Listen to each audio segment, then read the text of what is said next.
Thank you, Chair. And can I just, well, I'm sure we both want to thank our residents, a dozen of whom have waited 4 hours to get to this item. It's been a pretty dispiriting evening objecting to an HMO, so I'm really grateful to all the residents who've come. I'm here to speak to object strongly to this proposed HMO at 16 Montbelle Road as one of the councillors for Nottingham, Cold New Eltham Ward. Firstly, I just want to make clear that, you know, like so many of the people that you've heard from tonight, I am really concerned about the loss of family homes in communities like New Eltham. I think the spread of HMOs is changing the character of our neighbourhoods. I think this is an example of that detriment that is being proposed. I fully accept, Chair, the importance. You're here to consider planning, not licensing. And you are quite right about assumptions, and I agree.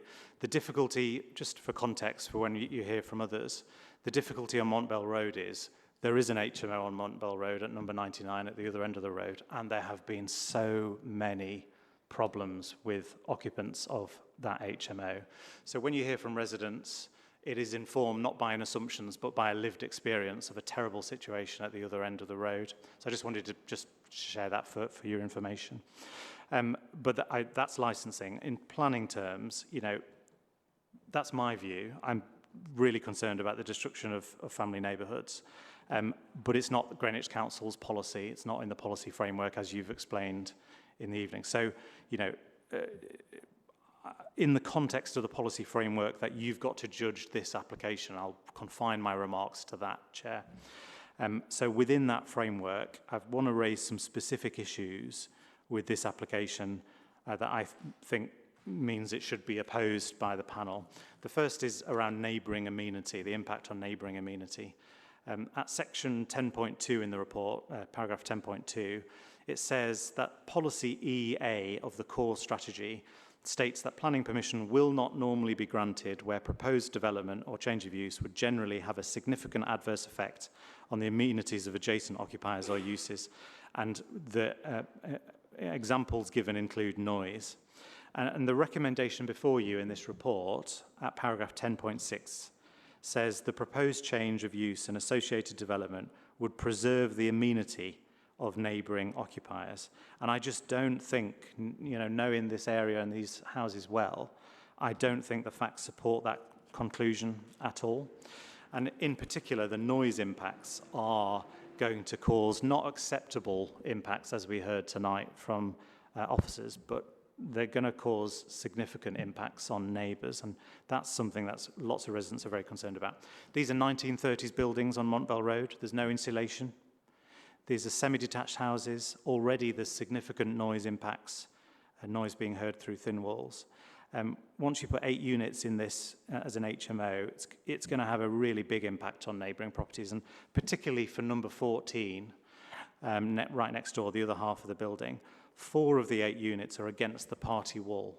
So that's 4 bedrooms and 4 en-suites with all the noise that that implies. And I'm sure we can all, you know, understand the frustrations and the concerns of neighbours at number 14 and also number 18 on that. So I think that impact, and also the impacts of the sheer level of occupancy of this proposal, it does represent a significant loss of amenity for neighbours. And at 19.4, the reports, you know, in the conclusion, the report, if I draw your attention to 19.4, the report says the proposed development would not result in any unacceptable impacts to the amenity enjoyed by neighbouring occupiers.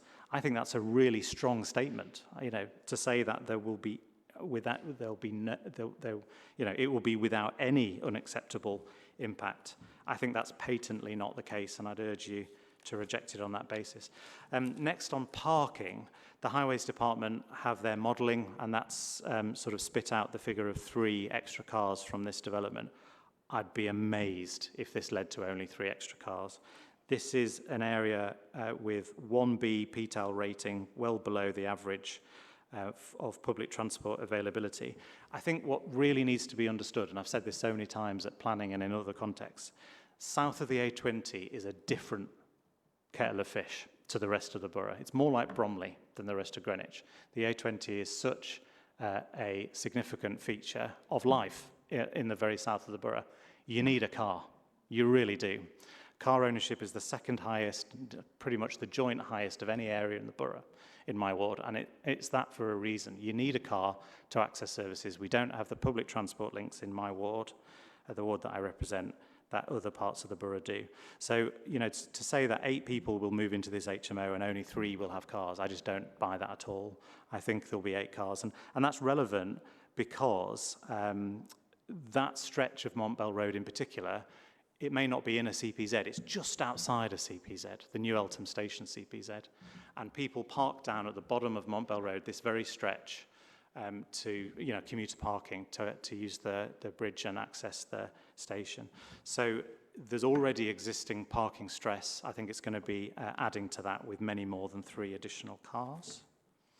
There's also an issue I think you need to ask some clarity for officers from, if I might respectfully suggest, because Councillor Greenwell raised a separate application that was withdrawn in April, and that's caused quite a lot of confusion, as you could expect, a similar application proposed and then withdrawn. But there's also another application that's listed in the document for a certificate of lawful development for a 3-metre rear extension, a hip-to-gable roof conversion, and a rear dormer extension. That's a big extension, right to the limits of permitted development. That proposal has been accepted under permitted, that certificate of lawful development has been approved under, you know, as part of permitted development. And residents have understandably asked, you know, what does that mean? Does that mean that the process is being salami sliced and the applicant is getting this application approved with 8, even with a condition of 8, a maximum of 8 occupants? But then, you know, understandably, residents are looking at another thing that's already been approved to say there's going to be a huge, whacking great extension. So does that mean we're going to get a future proposal for 10, 12 units? I think we need some clarity from officers. And we heard on another application that it is a strategy that sometimes is a fallback position. And I don't know if that's the case here. The applicant hasn't communicated that. So we'll ask the officer, Matt. Yeah, thank you. We'll over to 5 now. Thank you so much. And can I just say, if I'm running out of time, Chair, Councillor Cathy Dowes had another commitment and couldn't make the meeting, but she did ask me to communicate to you all that she also objects strongly to this proposal. So I'd urge you to reject this proposal, protect the family nature of this road, because I think we're going to look back in future years and think, what on earth did we allow to happen? Thank you, Chair. Thanks.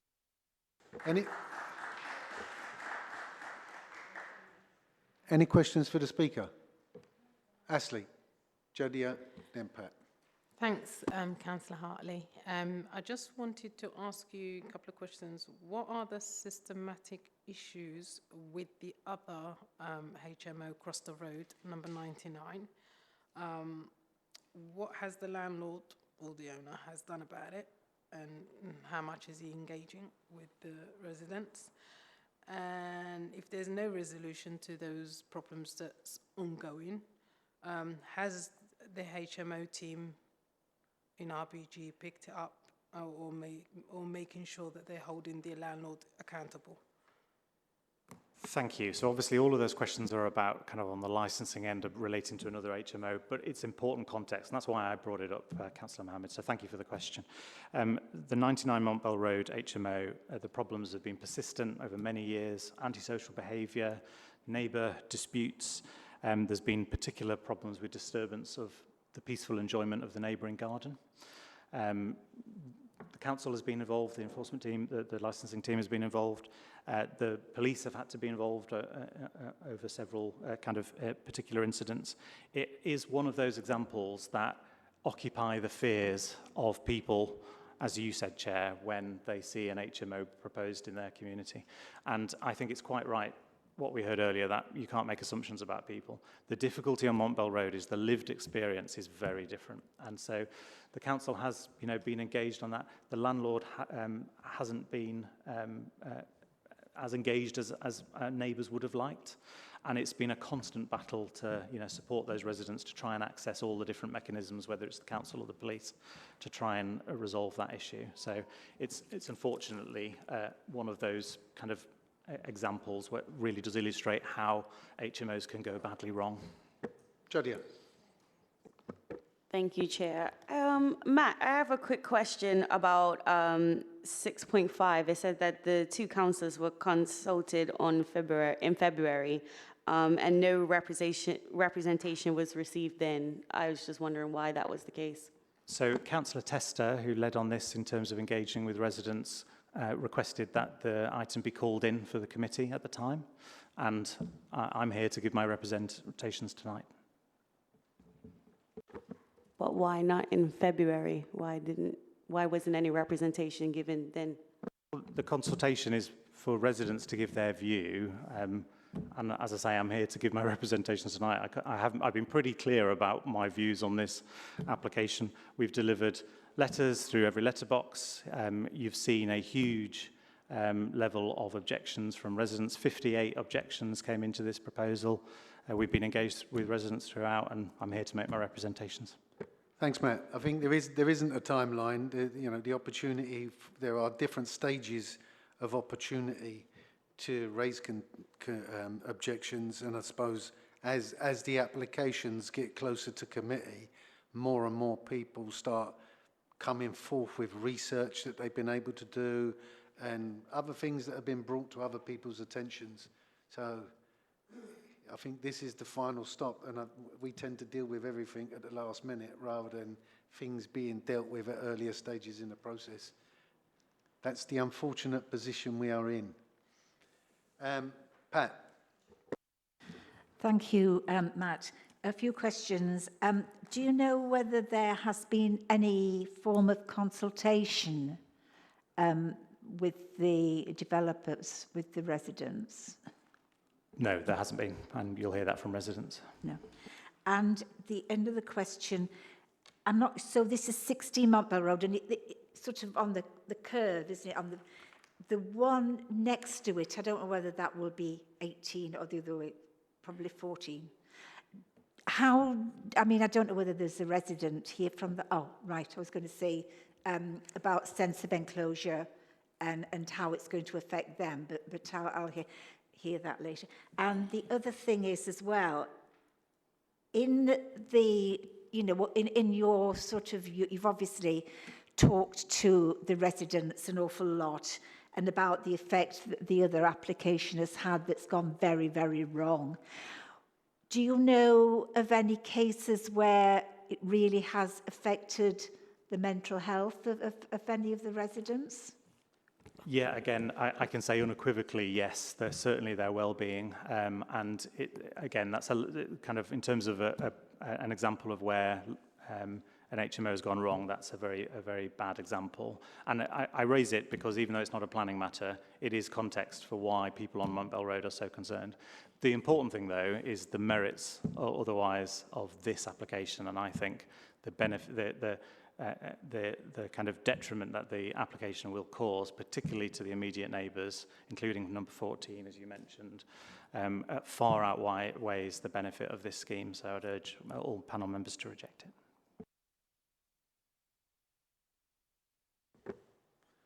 Thanks, Matt. No further questions? Matt, thank you very much. Thank you, Chair. I now wish to call on Councillor Tester. Roger, you got 1.5 minutes because Matt had 15.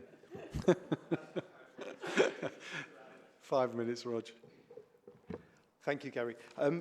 Can I just start by answering part of the question that Jadea just asked about the consultation? There was a mistake in the consultation. It says 2 councillors there. There were actually 3 councillors in the ward. I didn't receive notification about that at the time. This is something that I raised with planning a few weeks after, when I started to get contacts from residents telling me about this, and I'd never heard about it. So that just explains why I didn't. Thank you for the clarification. Thank you. Okay, so thank you, Chair and Committee. I'll try and keep this as short as I can, because I know everybody probably wants to go home. As one of the ward councillors, I strongly object to this application to convert a family home into an 8-bedroom HMO. I and my ward colleagues, including Kathy Dowles, who Matt just mentioned, have also been contacted by several residents in the road who strongly object and are extremely worried about the impact this application will have on their lives if approved. There is absolutely no doubt that a development like this will seriously adversely affect the character of this road, which is currently almost exclusively family homes in a nice, well-kept, quiet residential area.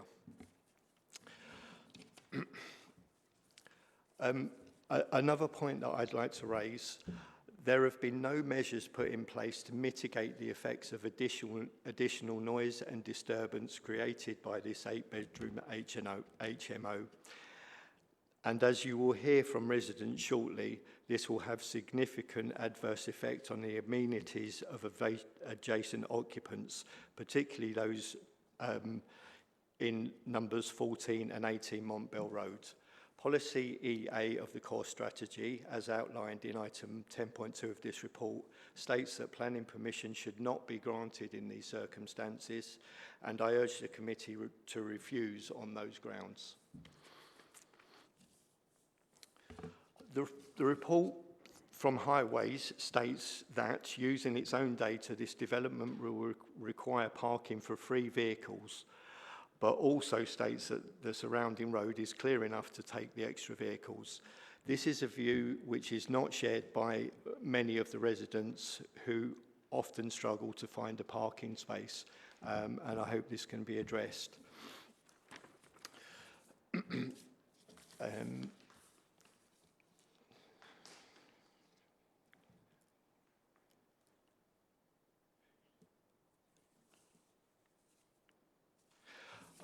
Sorry, it is by no means clear whether a large rear and roof extension, which has already been granted a certificate of lawfulness, will go ahead immediately or sometime after the proposed development is completed, or if condition 6 in the appendix prevents this from happening.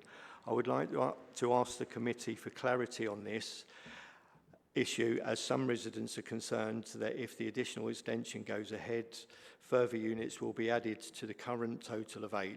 If this is incorrect, can we please have some confirmation? Thank you. Thanks, Roger. Questions for the speaker? Pat. Hi, Roger. Can I just ask you, do you know if a parking survey was carried out at all? I can tell you it wasn't. Sorry? No, there was no parking survey. No. And there is one parking space offered at the front of the property, but you know, by the Highways' own data, they suggest that at least 3 vehicles will need to park.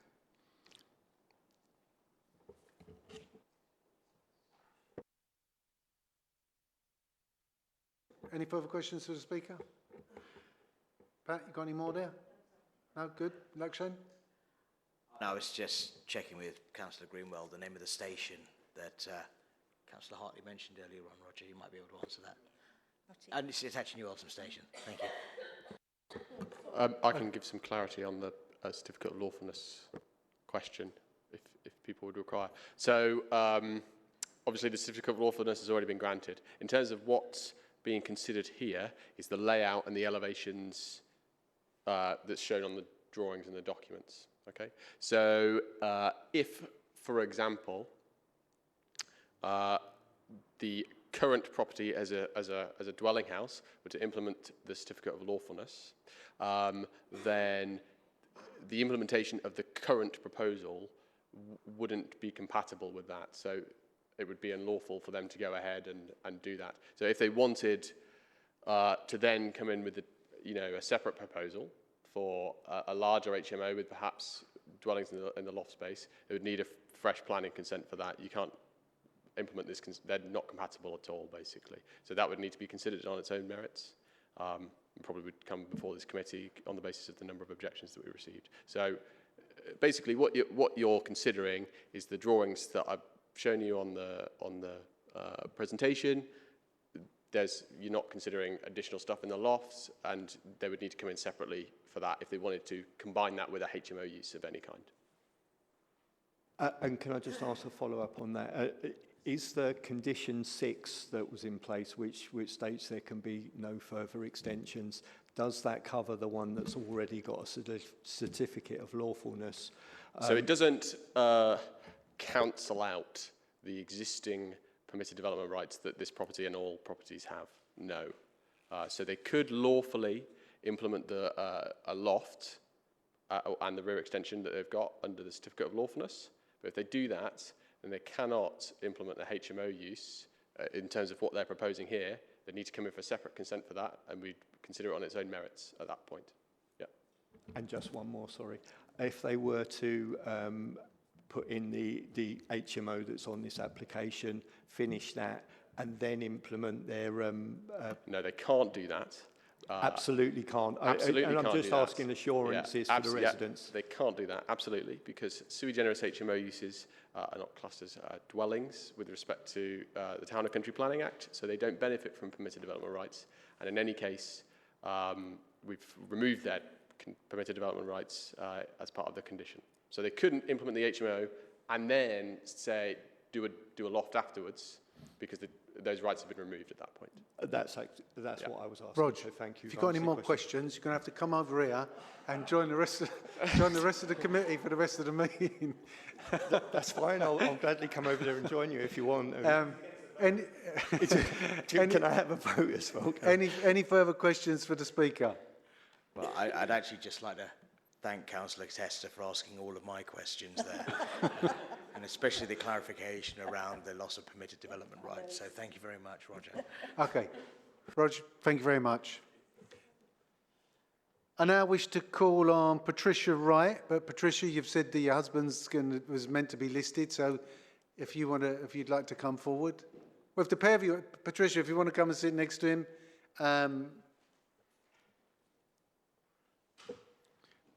You've got 2 minutes. Could I ask the planning officer to put the aerial shot on the screen, because that will help. Can you speak into the microphone and then it goes on to the recording? Okay, so that's fine. I'm Tudor Wright, 14 Montbelle Road, and thank you for this invitation to speak. This application for an 8-unit large HMO at Montbelle Road must be rejected as it has a major deficiency.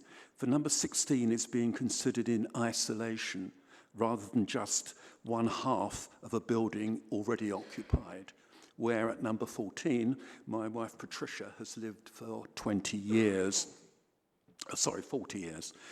The building, constructed in 1927, has no modern sound insulation, and so through the party wall with number 16, we would hear our late neighbour, David Hall, move around the house, flush the loo, watch TV, use the phone, etc. And it was David's silence that caused us to go into the house last year, where we discovered him unconscious, and David sadly died later that year. Alarmingly, this proposed 8-unit large HMO specifies 4 bedrooms and 4 en-suites next to the party wall, with 4 shower units and 4 beds directly against our party wall, the other 4 bedrooms and en-suites being within close hearing distance. Occupiers of these 8 units will have TVs, record players, radios, phones, etc. We will hear them in their beds, using and flushing their loos, showering, talking, etc. Yet there are no provisions for sound insulation of the party wall and for safe sound limits. I quote, and Councillor Hartley has gone over part of this, but I'll be as quick as I can. I quote from the committee's own planning document, section 10, impact on neighbouring amenity, quote, policy EA of the core strategy states that planning permission will not be normally granted where proposed development or change of use will generally have a significant adverse effect on the amenities of adjacent occupiers or uses, especially where proposal will be likely to result in the unacceptable emission of noise, unquote. Policy D14 of the London Plan and the Urban Design SPD are in agreement. As no limit on noise levels is being proposed, and there is no clear change of use from a modest family home to an 8 or 10 unit large HMO, planning permission must not therefore be granted. In truth, if this application is approved, life will become hell for us, and even worse for the occupants of number 16 themselves. And it should be borne in mind that although accommodation at number 16 will nominally be for 8 persons, the regulations permit visitors to sleep overnight. So at any one time, there could be 16 staying, or even 20 after the further conversion of the loft area for which the applicant has permitted development approval. In short, we have a legal right to the quiet and peaceful enjoyment of our home, as do all our neighbours. But this will be taken away from us by this application if it is approved. The Council should therefore reject the application at number 16 for its over-intensity of use and for its clear negative impact on the amenities of the adjacent occupiers in clear breach of both London and local policy rules. Thank you. Thank you. Questions for the Speaker? Any? Can I just ask you which side, sorry, which, If you look in... which side of 16? Okay, if you look at the aerial shot, you can see the cursor is on number 14 and the proposed development is in the adjacent number 16. Yeah. So it is just one building. Is it possible to zoom in on a, not a zoom, sorry, not a zoom. No, I'm thinking, no, a picture of the properties, a close-up picture? There you are. Those, No, yeah. you can't tell. That was, so you are, going back to that other one before, that last, the one that showed the garage door in the blue, what was it? So I believe the speaker is the other part of the semi-detached pair. The one... Yeah, so the attached on property. the left. The attached property. The This one one here. left. This one here. Yes, Yeah. that's it. Okay. Right, so that's why you're going to have the issue with... what about the loft extension? That wouldn't affect you, would it, as so much? Well, the planning officer has made a statement about that. But our fear is that there is permitted development has already been allowed for the loft conversion. So it would be possible in future for that to go ahead, not the ground floor extension, but the loft conversion, of which habitable units could then be introduced as allowed by the planning officer. I quote, "Future use of the loft space as habitable accommodation is allowed under an application for a certificate of lawfulness."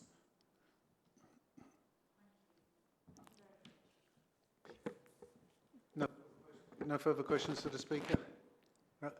Could I just respond to one question which Councillor Pat Greenwell asked earlier, and that was about the withdrawn application. There was only cosmetic change regarding the cycle storage, but that received 73 objections altogether. Okay. Thank you very much. I now wish to call on Stuart Lowe.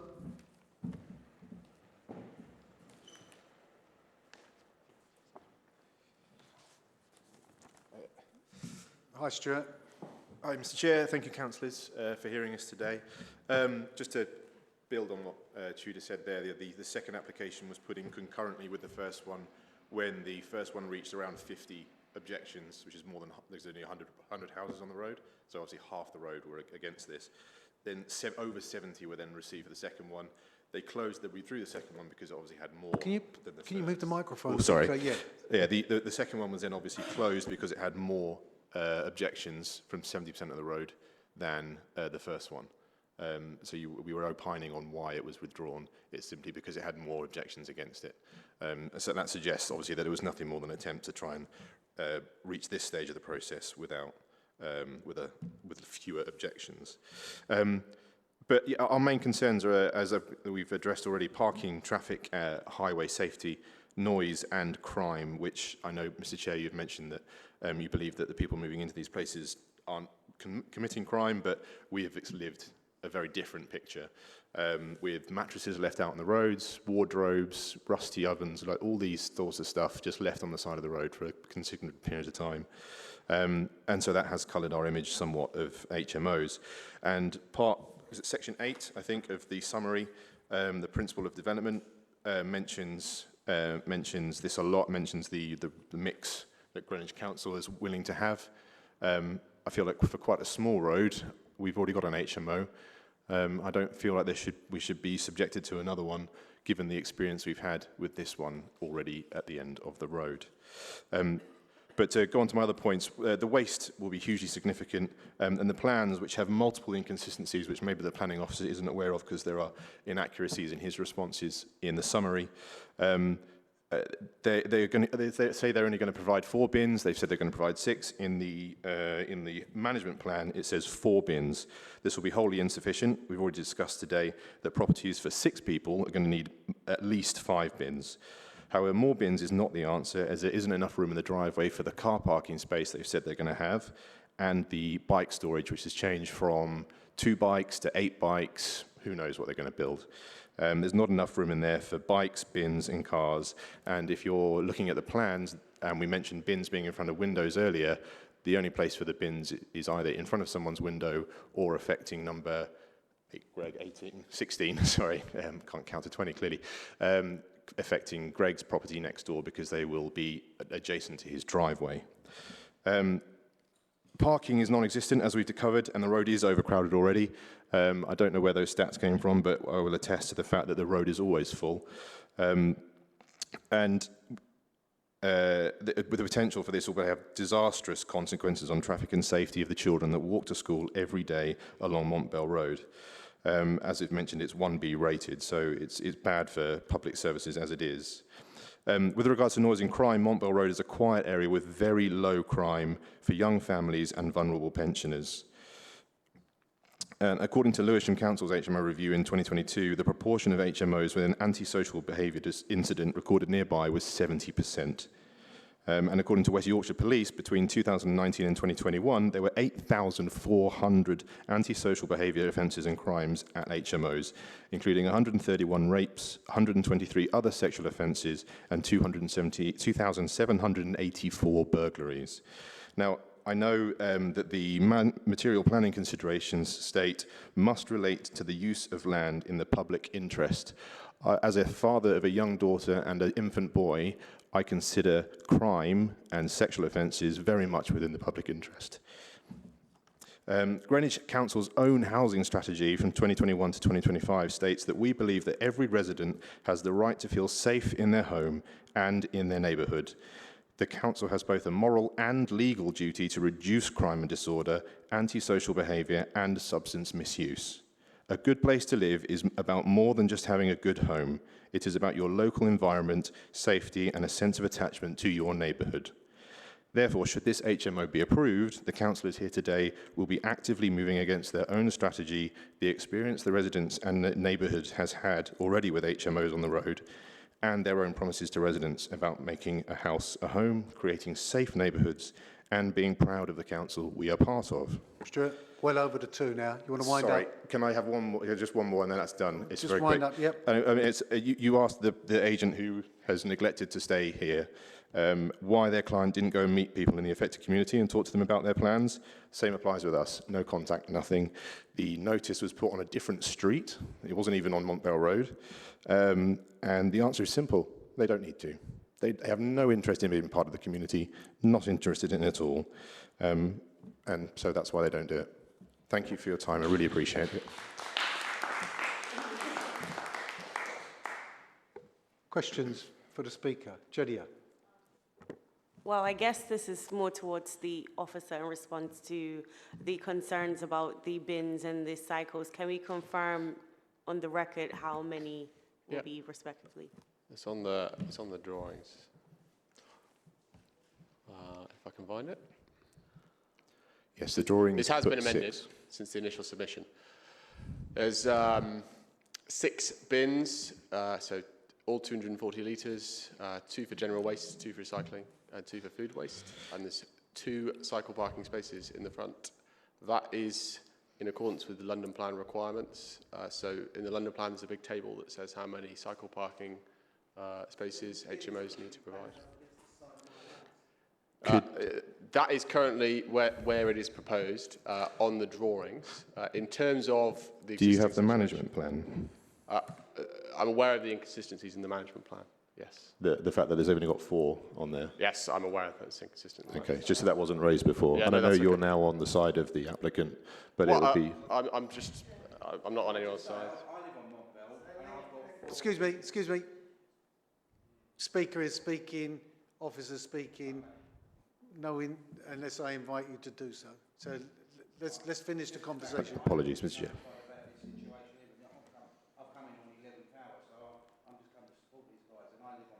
Yeah. Okay. Luke, you want to carry it? I think I've answered the question. You've finished it? Yeah, I've finished Yeah. once, yeah. Okay. Any further questions for the speaker? No? Jody, you finished? All right, Stuart, thank you very much. Thank you, Chair. Thank you, councillors. Okay. Members, can I open this up for deliberation? Gary, can I ask you one question about planning, just because it's my house that's next door? The original extension is built on my boundary, and coming out of the side of the extension... Come to the... No, you have to... If I'm inviting you to speak, you've got to speak into the microphone so it's recorded. At the side of the house, there's plumbing coming out for the heating and stuff, which is actually in my house. So is that, because it's been there for so long, is it just allowed to stay like that? Or if it's being changed into, a different type of house, does that not need to be looked at? Because that extension is on my boundary. So things like that would come under a party wall agreement. Anything that crosses a boundary or is built on a boundary is a civil dispute that comes under the Party Wall Act. Right. If you want to drop an email in, someone will send you a link. But I never had any response. But no, what I'm saying is someone will give you the link to the Party Wall Act, and it tells you everything in detail of what action you can take for any encroachment onto your property. Yep, The fact that this is a new process gives you another opportunity to possibly step into the forum again and maybe take up with officers during the process or even building control. Why didn't anyone come back to me then when I put it in the email? I put photographs of it being in demise. I never even received anything back from any of you guys. I can't answer that. I can't answer that. So, thanks for that comment. Noted by the members. Members, open for deliberation. Sorry. Yeah, you are here, Alexander, right. I now wish to call upon the agent for the applicant, Alexander Pantanis. Pantanis, yeah. Yeah, and I just spoke to Alex and said that you did put your hand up when I called the names out right at the beginning. Yeah. That's fine. It's been a long night. Yeah. Yes, I know. Sorry. I'll try and be quick. Okay. Okay, good evening, Chair and committee members. Thank you for your time. So thank you for the opportunity to address you on behalf of the applicant. I'll start just by saying the proposal has been recommended for approval by planning officers, and I would like to briefly highlight the key benefits of the scheme and respond to the main areas of concern raised during the consultation process. So this is particularly with respect to the residential amenity, both of future occupiers and neighboring residents, the management of the property and the parking issues. Just to start, in terms of the principle, I know we've discussed 4 applications on HMO grounds, so the proposal does align with both the London Plan and the Rural Greenwich Core Strategy, which supports HMOs where they are of good quality and professionally managed. Planning policy explicitly recognizes HMOs as an important part of the housing mix, particularly in providing low-cost accommodation to meet the local housing needs, and this is especially true for today's sort of social moment that we live in. The loss of a single-family dwelling is not protected by policy at the moment, and the proposal is therefore, as I say, compliant with both national and local planning policies, and it delivers a housing mix which is required by both national and local government requirements. I would like to point, as mentioned, there is one existing HMO on Montbelle Road. This is a proposal which would increase that provision to 2. Overall, we don't identify that as a material intensification of this street in terms of this type of use. So the property will be professionally managed as part of a portfolio of HMO properties operated by the applicant, 8 of which are located within the borough. So the applicant has experience and operates this type of business for many years. Occupancy typically run on 12-month contracts under assured tenancy agreements with possibilities of extending them 24 months and depending on whether the occupiers stay on the property or decide to leave. In terms of the nature of the HMOs, these cater to young professionals and key workers, as has been discussed earlier today. And that is the aim of this proposed development as well. So the property will run as a long-term operation in terms of occupancy and not short-term lets or any informal agreements of Airbnb style, just to make that assumption clear. As highlighted by the planning officer, a full management plan has been submitted as part of the application, which seeks to demonstrate a successful running of the HMO on a day-to-day basis. So a number of actions included within the HMO plan will be considered and taken on board. So the main aspect will be to distribute leaflets to neighbors with contact details of the management agency with a clear complaint process. I do appreciate there's been discussions of that not being done at an initial stage. It is the intent to, however, provide the necessary information to the neighboring residents along the street as part of this process. In addition to that, as part of the management, within the management plan, details of emergency contacts, both for the proposed tenants of the site together as neighboring residents. As discussed, weekly or bi-weekly cleaning of communal areas, that will be the kitchen areas, corridors, and also making sure that the outside space, so therefore including the bins and the cycle storage, are kept in a tidy manner. Routine inspections every 3 months. In terms of the tenancy agreements, these will set out the responsibilities for the occupiers in terms of noise levels, cleaning, maintenance of the HMO. With specific regards to noise, the agreements will set out quiet hours, which are supposed to be implemented between 10 p.m. and 8 p.m., and this is considered fairly reasonable and enforceable ultimately through the complaint process and the numbers that will be provided. Overall, with these agreements, the applicant hopes to ensure the local residents that the property will be well managed, actively managed, to avoid, as discussed, the potential impacts on the safety of the residents, noise, and overall amenity concerns. With regards to the quality of accommodation of the HMO itself, I'll touch upon it, but it has already been discussed. So it provides 8 single occupancy rooms. So there's a condition that will be accepted as part of a decision if decided to approve for 8 people only. So any occupancy in excess of 8 people is in breach of planning and therefore open to enforcement investigation and enforcement action. So 8 bedrooms, 2 kitchens, 1 on each floor, and therefore the kitchens will be serving 4 occupants each. The kitchens meet the relevant HMO standards set out by Greenwich Council. In terms of noise, I understand that there were concerns in terms of the transmission of noise between the rooms and through the party walls onto the neighboring properties, especially 14, where it's the only party wall is being shared with this property. There are mitigations in place through the building regulation process that would require increased insulation of these bedrooms, and I believe details of that details of additional insulation could be conditioned as part of a decision. I would, however, also like to just give an opposite. Should a family move in this should a large family move into this fairly large property,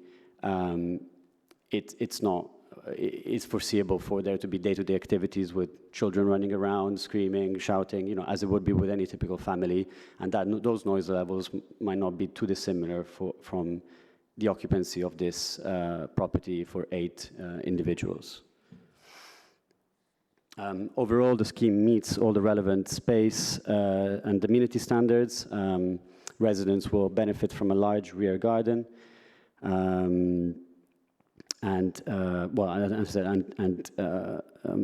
complies with the adopted HMO guidance set out by Greenwich. Just to touch upon fire safety, although it's not strictly a planning matter at this stage, smoke alarms will be installed in all rooms, heat detectors in the kitchens, fire doors will be installed to every habitable room and the kitchens as well, together with emergency lights along the corridors. In terms of transport, location of the site and parking matters, I appreciate the comments about the low petal rating of the site. However, it is located a 10 to 15-minute walk to New Eltham train station. Footscray Road, adjacent to it, offers a variety of services, including supermarkets. Alex, do you want to wind up now? Yes. Yeah? So just to summarize the parking points, there are a number of services, including cafes, post offices, supermarkets, at a cyclable or walkable distance, therefore avoiding future occupiers to necessitate the use of vehicles as well. New Eltham train station also provides direct links into central London, so for future key workers, young professionals, that's an opportunity as well. I'll touch upon the comments raised about the... Alex, way over to 10 now. Okay. I did ask you to wind up. Yeah. Questions from officers. Lakshan, Ashley. Thank you. Luke, could you bring up the floor plans, please?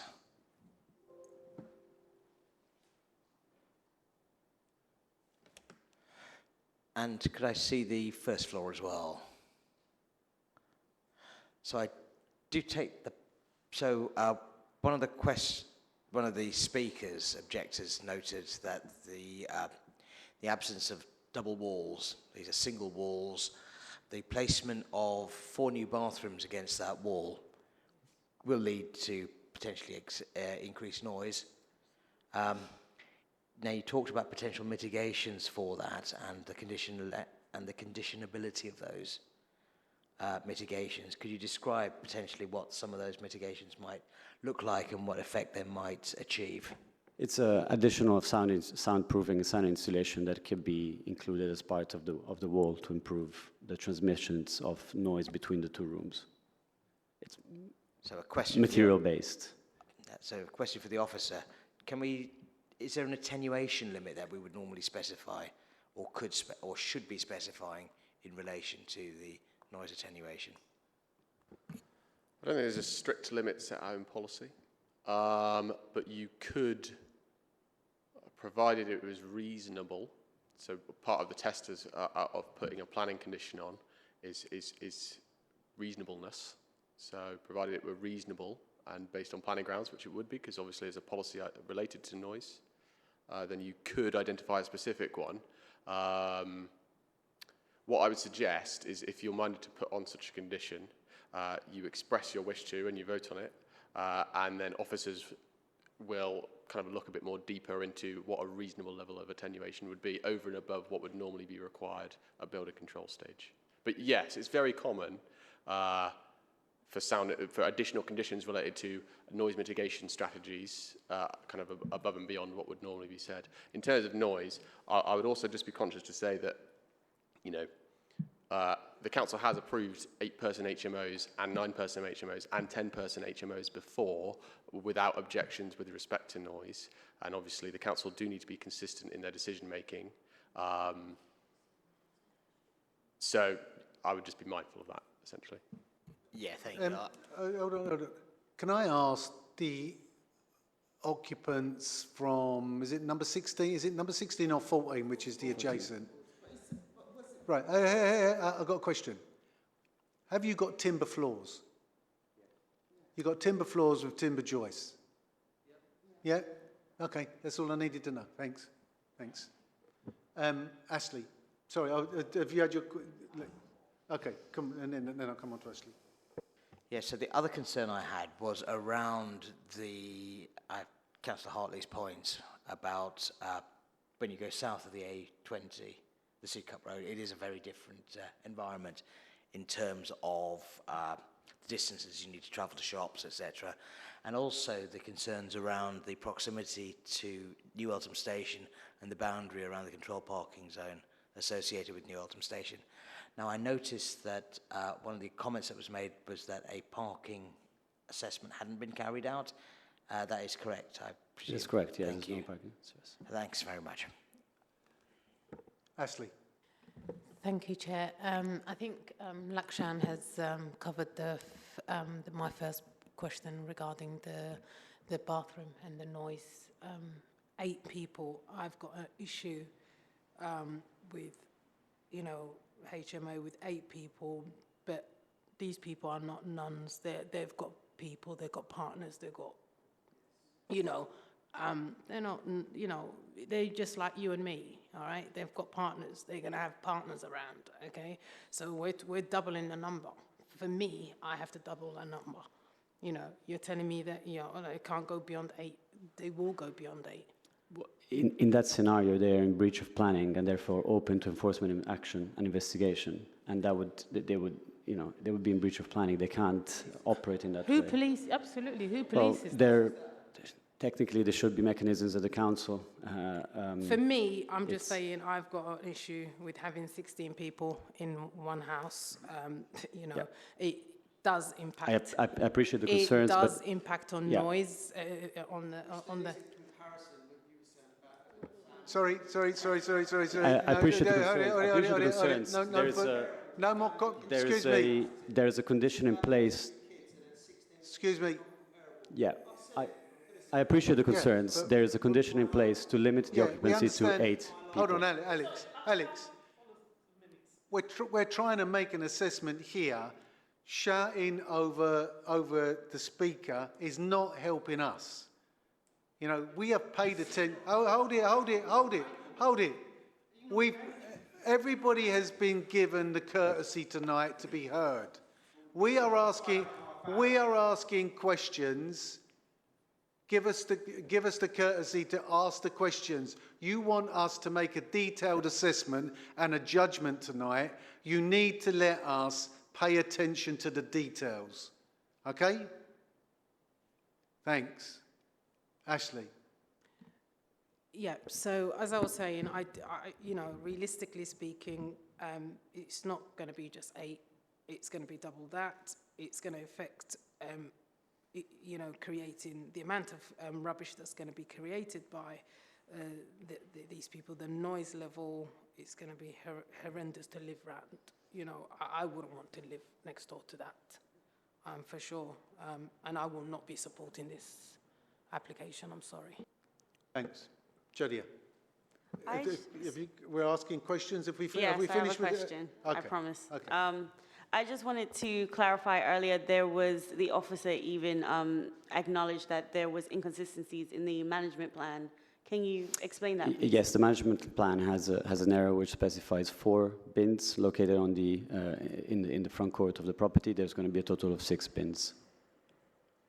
And is that the only inconsistency that's there in their plan? To my knowledge, in terms of the bins, yes. Yeah, officer? It's the list, the group of plans which is approved shows 6 bins. Also, there's an additional condition requiring 6 bins. So I confirm it will be 6 bins that you're considering. Okay. Any further questions? Sorry. Alex, thank you very much. Thank you. Members, open for deliberation. Pat. Thank you, Chair.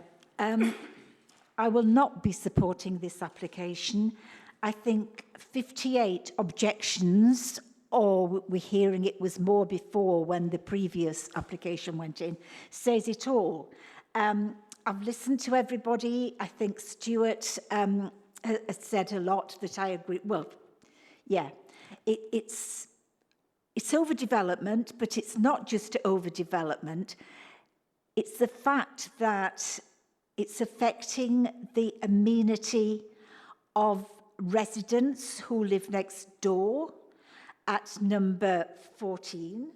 And to say, the applicant said, well, you know, there might be an ordinary family there living there who would make noises. No, but there wouldn't be all those bathrooms and flushing toilets and all the noise. There just wouldn't be. So they are having their amenity massively spoiled. And we haven't actually heard from the other resident at the other side. I suspect he is here this evening. And I've got concerns that they're going to feel absolutely hemmed in. Their amenity will be affected. But also, I'm very concerned about the amenity in a different way, the mental health of both those residents and the mental health of everybody else in the road, because they have put up with, they've seen the worst, unfortunately, they've seen the worst of HMOs and everything. It's unfortunate that that brings with it, and that won't go away. And that has really affected their lives. And then you've got the parking, and I know that it's still quite a long way to walk down to New Eltham Station anyway. So I will not be supporting this application. Thanks, Pat. Any further comments? Lakshan? Yes, thank you, Chair. I do recognise that my questions around sound insulation and the impact on neighbouring amenity can be resolved. I believe that could be something we could do. However, I still remain quite concerned about the effect on amenity, particularly in relation to parking and its proximity to New Eltham Station and the boundary of the New Eltham Station parking area, and the potential increase in the number of cars you can get. As a comment was previously made, this is different from some of the other ones we've looked at. So whilst it may have the same PTAL rating of 1B, everything is a lot more spread out in this part of the borough. Thank you, Chair. Jadia, any comment? No? Okay. I'm in agreement with colleagues. I do not think wall insulation is going to be sufficient. Timber floors act like drums. 8 occupants, 24 hours up and down stairs, going into kitchens and doing whatever they will be doing, whether they're working shift work or whatever. I mean, we're not prejudging the occupants, but the way that they will function in a extremely large HMO, I believe is going to have a negative impact on the adjacent occupiers. I think it's going to have a negative impact on the amenity and enjoyment of people living in close proximity to that. I don't believe, you know, I think the parking assessment, again, having such a low PTAL rating, I actually lived on Footscray Road for quite some time, and I tell you now, that's a bloody long walk from New Eltham Station. And the buses weren't that good either. So, you know, the chances of being more than 3 cars are going to be exceptional. And I think some of the notes I've made about over-intensification of the property leading to noise and disturbance and the coming and going at all hours due to whatever occupations those people may have. I'm also not looking, well, I'm not going to support this application. So, coming to the ground, well, I'm going to put it to the vote now, before I start giving grounds. All those in favour of the officer's recommendation, please raise your hands. All those against?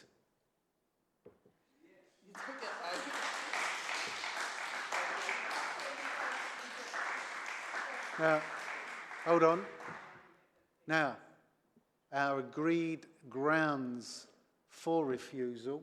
Alex, do you want to Rigo? Yeah, so just going off of what you've said, Chair, in terms of the first reason, it's more to do with the over-intensification of the property, which would lead to noise and disturbance for the neighbouring properties, both sides, but generally a little bit wider. And I got the impression, or from what you're saying, impact on parking as well, because I don't believe there is a parking survey. So essentially there's insufficient information there. Yeah. Feel good with that? Yeah. Anything else you can think?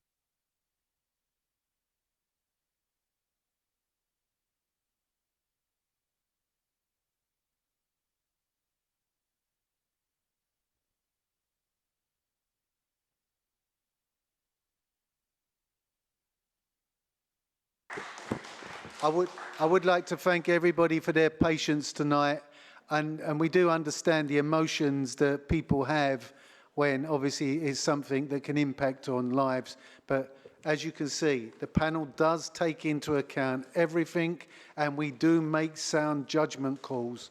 Thanks for coming. Thank you.